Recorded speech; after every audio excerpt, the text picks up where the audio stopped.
Sometimes the biggest stories are hidden in plain sight. What if I told you we could understand a country's entire game plan just by looking at a handful of days? Sounds kind of out there, right? Well, that's exactly what we're going to do today. We're diving into just 1 week in India to see how a few key events tell a massive story about a nation on the move. So the big question is, how does that even work? How can a few days in October really tell us anything meaningful about a nation's priorities? Well, we're going to connect the dots between some events that, on the surface, look totally unrelated. Think of it as our special lens to watch a country's grand strategy play out, right here and now. Okay, so as we look at this week, a pattern starts to show up. It really boils down to three big themes. First, celebrating national pride. Second, really pushing for progress at home. And third, building stronger partnerships around the world. Let's jump in and see how it all connects. All right, first up, national pride. Let's start with those moments that really get a country buzzing, the ones that bring everyone together. And for that, we're heading straight to the world of sports, where something pretty amazing happened. 18, that's the number, and it's a big one.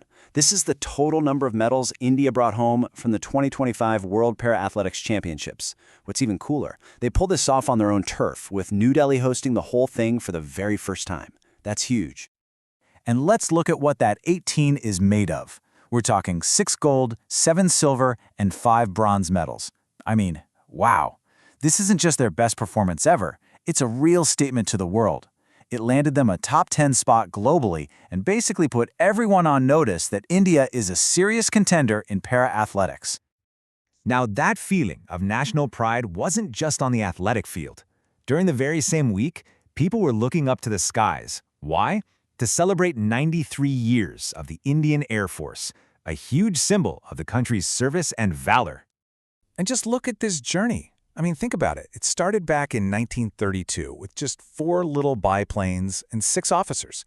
Fast forward to today, and it's this massive modern force. So when the whole country celebrated on October 8th, it wasn't just about blowing out candles on a cake. It was a real tribute to an incredible story of growth. Okay, so all this pride, this good feeling, it's great. But what do you do with it?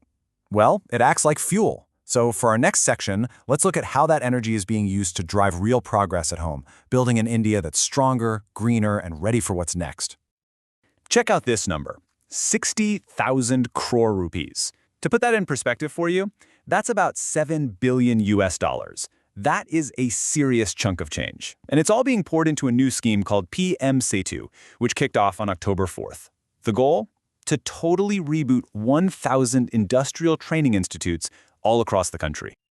And this isn't just about new buildings or fancy equipment. No, this is a huge bet on people. The whole point of the scheme is to train young people for the jobs of the future. We're talking AI, robotics, green energy, automation, all the stuff that's going to define the next few decades. But, building a future-proof workforce isn't just about new tech. It's about making sure everyone has a seat at the table. And that brings us to this powerful idea. Nari Shakti se Rashtra Shakti. It basically means from women's power to national power. And this wasn't just a slogan, it was the driving force behind another really cool initiative this week. So, how do you turn that vision into reality? Well, on October 5th in Chhattisgarh, Coal India did something pretty groundbreaking. They opened their first ever central store unit run completely by women. You've got a team of 8 women officers in charge of a major industrial hub. That's a huge step for women's leadership, especially in an industry like this. And building for the future isn't just about industry and skills, right? It's also about the environment. On that same day, October 5th, the focus shifted to sustainability. Rajasthan opened its very first Namo Biodiversity Park. This is a big deal for protecting the local Aravalli ecosystem and, just as importantly, bringing more green space into the city. So you see this pattern, right? Pride fuels progress at home. But that's not where the story ends. All that internal momentum gets projected outward, onto the world stage.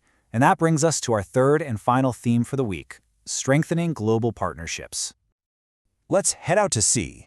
On October 5th, Exercise Konkan kicked off. Now, this isn't just a practice run. It's a full-on naval exercise with the United Kingdom's Royal Navy. The whole point is to make sure they can work together seamlessly when it comes to really important stuff like maritime security. But here's the really interesting part. This drill isn't just a one-off thing. It's actually a key piece of a much bigger puzzle called the India-UK Vision 2035. So what looks like a simple military exercise is really part of a long-term plan to build a deep strategic partnership between the two countries. Meanwhile, at the exact same time these ships were out on the ocean, a completely different kind of partnership was being built.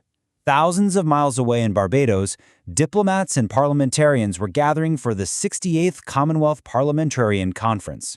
And the theme says it all: the Commonwealth, a global partner. And India wasn't just a passive observer here.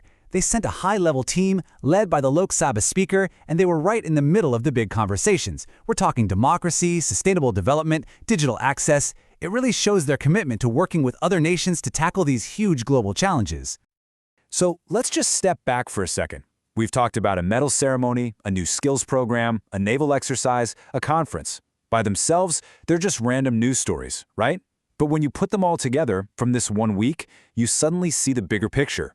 It's a clear story of a nation firing on all cylinders, building pride at home, driving progress for its people, and strengthening partnerships across the globe. Really, this 1 week gives us an incredible snapshot of a country that's not just sitting back and waiting for the future to happen. It's actively out there building it, piece by piece. And it leaves you wondering, right? If this is what can happen in just 7 days, what does the next chapter even look like?